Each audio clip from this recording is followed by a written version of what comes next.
শুরুতেই যে খবরের দিকে নজর রাখতেই হবে, চাকরিহারা শিক্ষাকর্মীদের জন্য বড় ঘোষণা। গ্রুপ সি দের মাসিক 25,000 টাকা ভাতা, গ্রুপ জি দের মাসিক 20,000 টাকা ভাতা ঘোষণা। নবান্নে চাকরিহারাদের বৈঠকে বার্তা দিয়েছেন মুখ্যমন্ত্রী মমতা বন্দ্যোপাধ্যায়। মামলার নিষ্পত্তি না হওয়া পর্যন্ত ভাতার সিদ্ধান্ত। চাকরিহারা শিক্ষাকর্মীদের পাশে থাকার বার্তা সরকারের।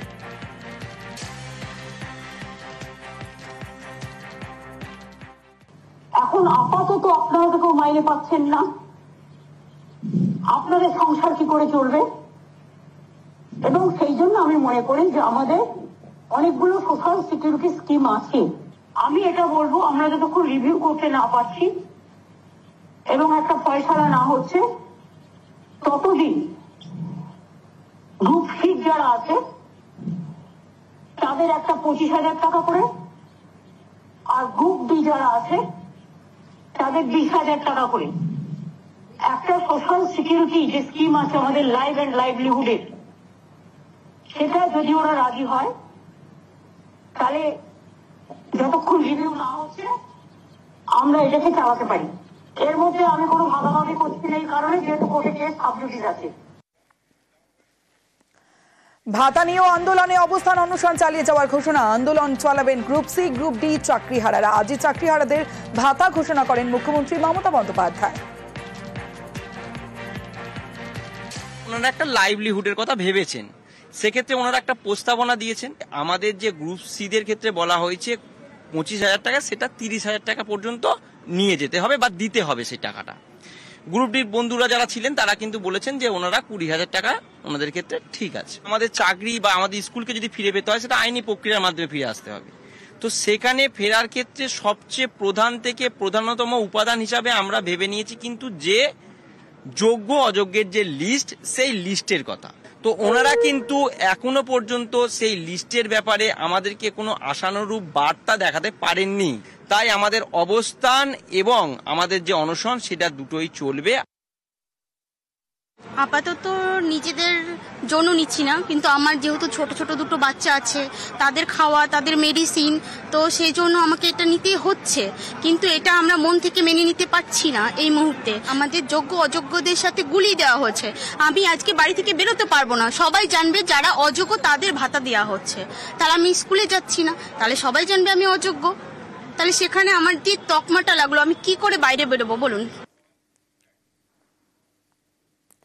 যোগ্যদের বেতন দেওয়ার প্রস্তুতি। 28 এপ্রিলের মধ্যে বেতনের রিকুইজিশন। ডিআইদের প্রয়োজনীয় নির্দেশ শিক্ষা দপ্তরের। আরো একবার জানিয়ে রাখি, যোগ্যদের বেতন দেওয়ার প্রস্তুতি। 28 এপ্রিলের মধ্যে বেতনের রিকুইজিশন। ডিআইদের প্রয়োজনীয় নির্দেশ শিক্ষা দপ্তরের পোর্টাল থেকে। অযোগ্যদের নাম বাদের প্রক্রিয়া, যোগ্যদের বেতন দেওয়ার প্রস্তুতি যেমন শুরু। 28 এপ্রিলের মধ্যে বেতনের রিকুইজিশন। ডিআইদের প্রয়োজনীয় নির্দেশ শিক্ষা দপ্তরের। শিক্ষা দপ্তরের ঠিক কি নির্দেশ, আরো বিস্তারিত জানবো। যোগ্যদের বেতন দেওয়ার প্রস্তুতি, 28 এপ্রিলের মধ্যে বেতনের রিকুইজিশন। ডিআইদের প্রয়োজনীয় নির্দেশ শিক্ষা দপ্তরের।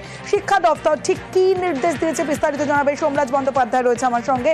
সোমরাজ, দেখো, ইতিমধ্যে একাধিক জেলার ডিআইরা বিভিন্ন স্কুলের প্রধান শিক্ষক প্রধান শিক্ষিকাদের নির্দেশ পাঠাচ্ছে এবং যেখানে তারা বলছেন যে আগামী 28 এপ্রিল সকাল 11টার মধ্যে স্যালারির রিকুইজিশন জমা দেওয়ার জন্য।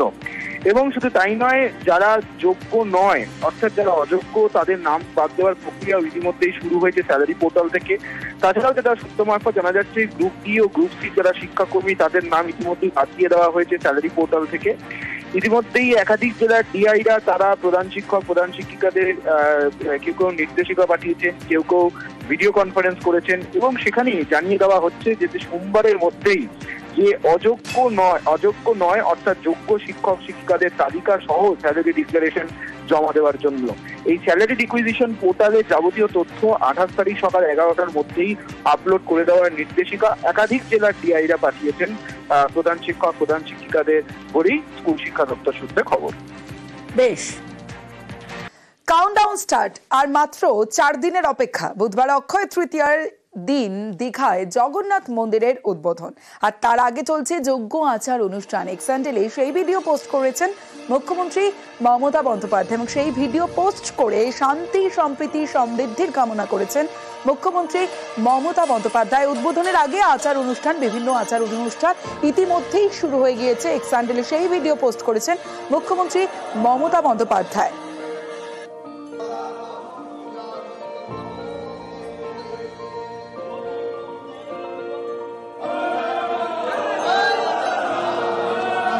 বুধবার সেই মাহেন্দ্রক্ষণ যেদিন দীঘায় জগন্নাথ মন্দিরের উদ্বোধনের আগে বিভিন্ন আচার অনুষ্ঠান ইতিমধ্যেই শুরু হয়ে গিয়েছে। আর সেখানেই এক্স হ্যান্ডেলে ভিডিও পোস্ট করেছেন মুখ্যমন্ত্রী মমতা বন্দ্যোপাধ্যায়। আর তার আগে গতকালই গান প্রকাশ হয়েছে।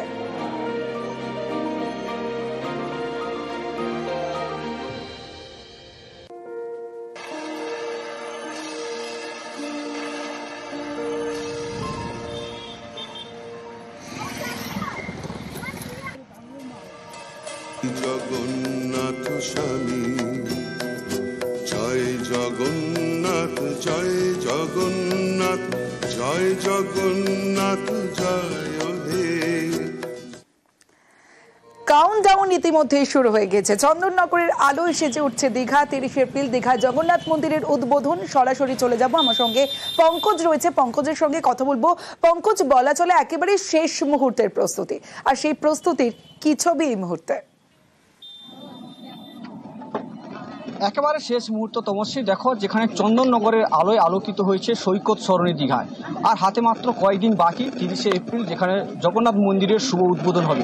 তোমাকে দেখানোর চেষ্টা করব যেখানে সৈকত সরণি দীঘাতে একেবারে জগন্নাথের মূর্তিকে আলোকিত করে বিভিন্ন জায়গায়, একেবারে সমুদ্র সৈকতের বিভিন্ন জায়গায় বসেছে। যেখানে চন্দননগরের যে সমস্ত মিস্ত্রি অর্থাৎ যে কর্মীরা এসেছিলেন তারা কিন্তু প্রায় 8 দিন ধরে রাত দিন এক করেই তারা কিন্তু এই কাজ, যেখানে চন্দননগরের আলোয় যেখানে জগন্নাথের মূর্তি ফুটিয়ে তুলেছে। তোমাকে জানিয়ে রাখি, পুরো সৈকত সরণি দীঘা, নিউ দীঘা থেকে ওল্ড দীঘা জুড়েই কিন্তু একেবারে আলোকসজ্জায় সজ্জিত রয়েছে। এই আলোক মালায় পুরো সজ্জিত রয়েছে যে সৈকত সরণি দীঘা। ইতিমধ্যে কিন্তু যে মন্দির যে মেন গেট রয়েছে সেই গেটে কিন্তু আসা শুরু করে দিয়েছে পর্যটকেরা। তোমাকে প্রথমে দেখানোর চেষ্টা করবো, পর্যটকেরা একে একে কিন্তু ভিড় জমিয়েছে। কোথা থেকে এসছেন? কোথা থেকে এসছেন? তারকেশ্বর। তারকেশ্বর, কি দেখলেন? মন্দির তো উদ্বোধনের কয়দিন বাকি। বাইরে থেকে যতটুকু দেখলাম ভালোই লাগলো। আপনারা কি আজ থেকে চলে এসছেন? না, আমরা কালকে এসেছি। থাকবেন মন্দির উদ্বোধন? না, থাকবো না, আমরা কালকে ফিরে যাবো। ছেলে টাইকোয়ান্ডো থেকে খেলার জন্য এসেছি এখানে। একেবারে তমসি, তোমাকে জানানোর চেষ্টা করবো যেখানে যে পর্যটকেরা ইতিমধ্যে যেহেতু আজকে উইকেন্ড ডে, সেখানে কিন্তু পর্যটকেরা ভিড়ও জমিয়েছে। সেই ভিড়ের মাধ্যমে যে পর্যটকেরা আসছেন তারা কিন্তু এই আলোকসজ্জা দেখে যাচ্ছেন এবং উঁকি মেরে মন্দির মণ্ডপ, যেখানে জগন্নাথের যে মণ্ডপ রয়েছে সেটাকেও তারা উপভোগ করছে।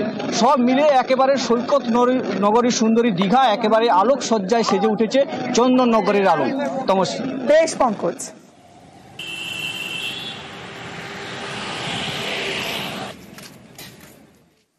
এবার অন্যান্য খবরের দিকে নজর রাখবো। নকশালবাড়ি স্কুলে পানীয় জল প্রকল্প। স্কুলে মিটছে পানীয় জলের সমস্যা। নকশালবাড়ি স্কুলে সৌরচালিত পানীয় জল প্রকল্প শিলান্যাস করলেন পঞ্চায়েত প্রধান। পঞ্চায়েত তহবিল থেকে 5,30,000 টাকা। বেঙ্গাই যৌথ প্রাথমিক বিদ্যালয়ের ঘটনা। পরের মাস থেকেই স্কুলে মিলবে বিশুদ্ধ জল। সৌরশক্তি চালিত যে জল উত্তোলনের যে ব্যবস্থাটা করার জন্য প্রধান সাহেব উদ্যোগ নিয়েছেন আর কি, এতে আমরা ভীষণ খুশি এবং এই জলের মাধ্যমে আমাদের সমস্যার সমাধান হবে। প্রধান সাহেব এটা মানে খুব তাড়াতাড়ি কাজ করেছেন, এই জন্য প্রধান সাহেবকে আমরা আপনাদের মাধ্যমে ধন্যবাদ জানাচ্ছি। মানে কয়েকদিনের মধ্যে কাজটা শুরু হয়ে যাবে এবং দ্রুত এটা কাজটা শেষ হবে এবং এই কাজটা শেষ হলে বাচ্চাদের ভীষণভাবে উপকৃত হবে। না, এটা করতে পেরে আমাদের খুবই ভালো লাগছে, কারণ আমাদের বেঙ্গাইজোত প্রাথমিক বিদ্যালয়ে ওনাদের একটা জলের সমস্যা, ওনারা দীর্ঘদিন ধরে এটা দাবি জানিয়েছিল। সেই জন্য আমরা মনিরাম গ্রাম পঞ্চায়েতের তরফ থেকে উদ্যোগ নিয়েছিলাম এবং গ্রাম পঞ্চায়েতের পক্ষ থেকে আমরা আজকে সৌরচালিত পানীয় জলের ব্যবস্থা, সোলার কাম ড্রিঙ্কিং ওয়াটার, সেটা আমরা শিলান্যাস করলাম এবং এর কোনো বিদ্যুৎ খরচ নেই। বিশুদ্ধ পানীয় জল স্কুলের বাচ্চারা সেটা পান করতে পারবে। অ্যাপের মাধ্যমে পড়াশোনা স্কুলে, আর একই সঙ্গে স্কুলে প্রবেশে চালু ফেস সিস্টেম এবং পূর্ব মেদিনীপুরের বটতলা আনন্দময়ী উচ্চ বিদ্যালয়ের প্রধান শিক্ষকের উদ্যোগ। সন্তানদের স্কুলে ঢোকা বেরোনোর বিষয়ে অভিভাবকদের অবগত রাখতে ও পড়ুয়াদের নিরাপত্তা বাড়াতেই এই উদ্যোগ। তাছাড়া অ্যাপের মাধ্যমে পড়ুয়ারা স্কুলের পাশাপাশি বাড়িতে বসেও পড়াশোনা করতে পারবেন বলে জানান প্রধান শিক্ষক। স্কুলের উদ্যোগকে সাধুবাদ জানিয়েছেন অভিভাবকরা। ছাত্ররা মোবাইলে এই সমস্ত কো কারিকুলার অ্যাক্টিভিটি অর্থাৎ সহ পাঠ্যক্রমিক সমস্ত শিক্ষাগুলো যদি তারা মোবাইলের মাধ্যমে অ্যাক্সেস করতে পারে, তাহলে তারা আগামী দিনে সময় বাঁচাবে, পড়াশোনার পাশাপাশি এই সমস্ত শিক্ষায় আরও উদ্বুদ্ধ হতে পারবে। তাই আমাদের এই প্রয়াস এবং এই প্রয়াসে আমাদের সমস্ত শিক্ষক মশাইগণ থেকে শুরু করে শিক্ষাকর্মীগণ, স্কুল কর্তৃপক্ষ এবং সর্বোপরি অভিভাবকরা খুব উৎসাহিত বোধ করছেন। ডিজিটাল অ্যাটেন্ডেন্সের মাধ্যমে তারা থাকবে, এটা অ্যাটেন্ডেন্সটা দীর্ঘদিন থাকবে এবং এই অ্যাটেন্ডেন্স নিয়ে কোনো গার্ডিয়ানদের আর কোনো মতবিরোধ থাকবে না, ছেলে এসছে কি না এসছে। অভূতপূর্ব সাড়া পেলাম এই অ্যাপসের শুভ সূচনা করে।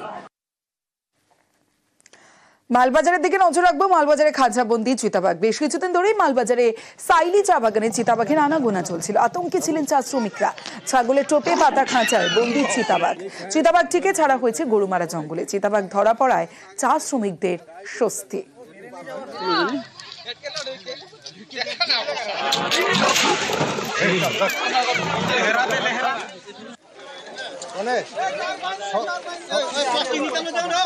অন্যদিকে বানারহাটে চা বাগানে খাঁচা বন্দি চিতাবাঘ। বন দপ্তরের পাতা খাঁচায় পূর্ণবয়স্ক চিতাবাঘ।